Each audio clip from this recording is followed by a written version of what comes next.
Roger Waters joins me now, and I'm grateful to him. Roger, welcome to the mother of all talk shows. This is a big night.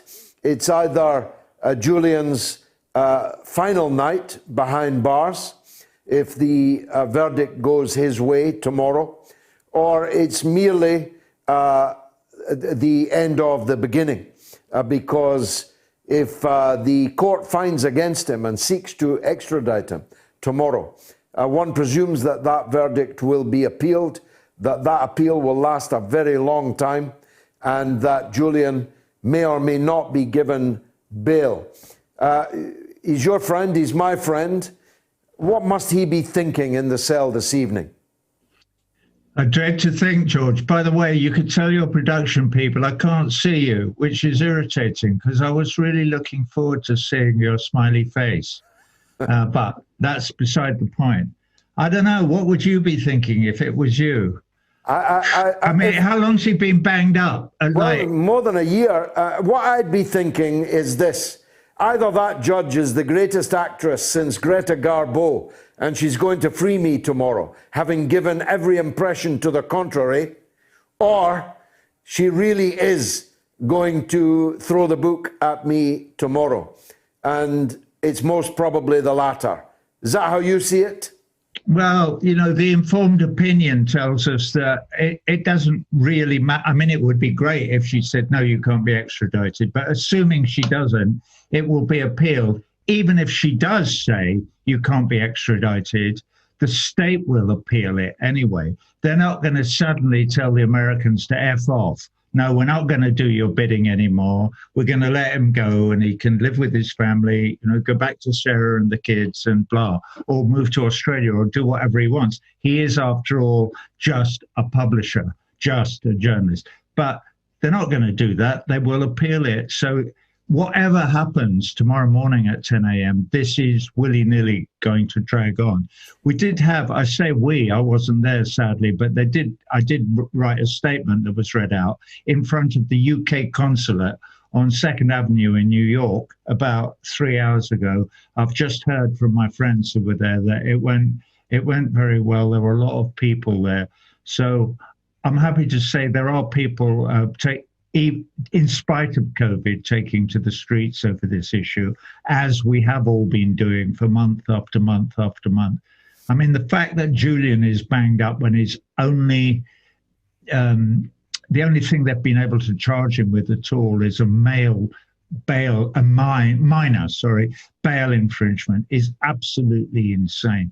Sorry, You're absolutely correct that he has spent well over a year in prison on top of the 1 year that he was given for the bail infringement, which itself was at the very edge of the usual punishment for a bail infringement.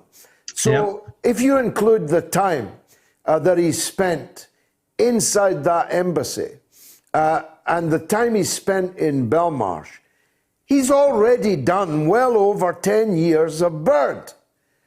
Now, even if he'd done something really bad, most people would think, well, that's enough. But given that he only did things that were really good, it's intolerable, and it makes you ashamed to be British. It certainly does.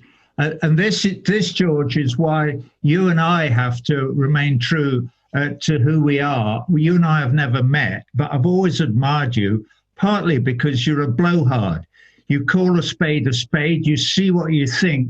You don't mind making yourself unpopular in certain quarters, but to do the kind of job that you try and do and I try and do in my own small way, you have to become unpopular in certain quarters. And if I ever become popular in the corridors of power, whether it's in Washington, D.C. or in Whitehall in London, then I will have not been doing my job properly. You have done a magnificent job. You are by far and away the most prominent person in cultural life on both sides of the Atlantic to lend your unyielding support to Julian.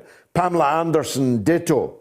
But for the most part, are you surprised, because I am, at the number of people in what you might call the liberal professions, the liberal arts, who have simply abandoned, Julian, to this fate? No, I'm not. The propaganda to which we are all subjected 24/7, all of us, is extraordinarily effective and extraordinarily insidious. The number of people who, when Julian comes up in conversation, particularly women, I have to say, wrinkle a bit. I go, what was that wrinkling going on? The nose thing, what? Do you smell something? And they immediately start coming up, well, I mean, he's a rapist, isn't he? Well, he was accused of rape, but no, he wasn't. So, but the fact is that the smearing that they've done over these last years, certainly since 2016, with Julian Assange, has been incredibly effective. And so people believe it. And their views about him are completely tainted by the smear job that's been done. A bit like Jeremy Corbyn in the last election. Without the smear done on Jeremy Corbyn by the Israeli lobby, we would probably have a left-wing prime minister in England now, instead of Keir Blair-Clone Starmer. Anyway, that's entirely another topic, and I shouldn't drift over to it. But no, the propaganda, the propaganda works. There's no doubt about that. Advertising works, and that's legalized lying, as Orwell put it. And propaganda works, or they wouldn't be doing it. But they chose the smear well, didn't they? If they'd said Julian had shoplifted in Woolworths, or if he'd banjoed somebody outside the pub, that would have been far more quickly forgiven.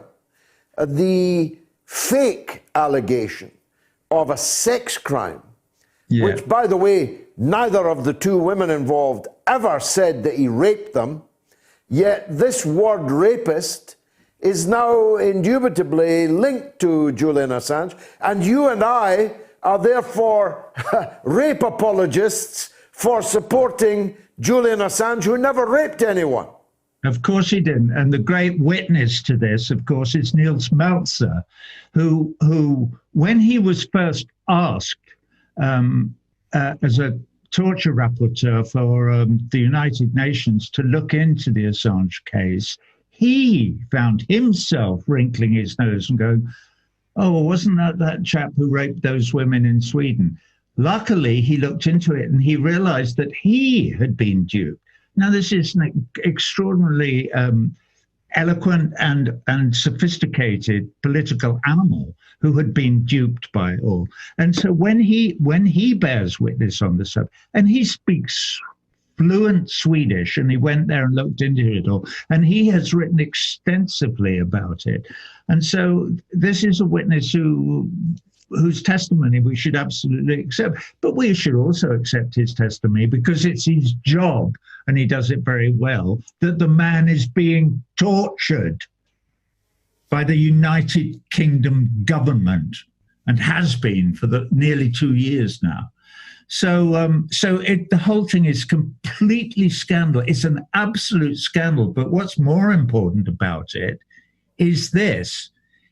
If the pen is not found to be mightier than the sword, and if it is found to be mightier than the sword, then Julian Assange will be freed today or tomorrow morning, then we can all start worrying about the end of times, because it will signal the end of the freedom of the press.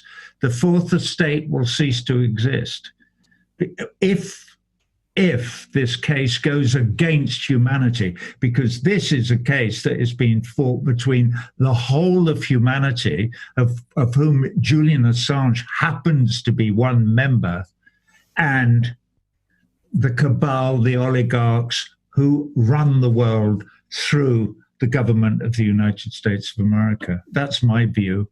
Are you because we're both British, both done certain âge, we never thought much, I suppose, of our governments down the years, some better than others, some worse than others. But do you, like me, have some lingering hope in the judicial system? I put it this way. The last uncorrupted British institution is surely, at least one must pray that it is, the judicial system. Oh my God, we're going back to 1215 and then 1297, the ratification of the Magna Carta. I don't know, George. Oh my God, I would hope so. I would hope so, and I can tell that you hope so too. At least we don't have a Supreme Court that is that is formed and appointed as political appointees by the executive branch of government, like they have in the United States. And at least we don't have Citizens United in the United Kingdom. So our judicial system has a lot better chance of remaining impartial and retaining some kind of a connection with the written law and the laws of precedent. So we're better off than the Americans, but nevertheless, it is clearly capable of manipulation, even from across the pond by the powers that be in Washington, in the way that this magistrate barrister has been manipulated by them through the machinations of all the old Etonians who are still running government in the United Kingdom. Quite so. It's because of that I've been genuinely surprised by how badly the British have behaved. I thought that they would at least attempt to show some decorum in all of this, but they have been as mean as could possibly be. They have, I said earlier, it's bitterly cold. He's got winter clothes in the basement of the jail, and they won't give the clothes to him. He waited a whole year for a radio, to which he was entitled on day one as an untried prisoner. The abusive process in barristers' court, the way in which the public have been locked up. It's almost as if the British side has been going out of its way to say to Donald Trump, we are just as mean as you are.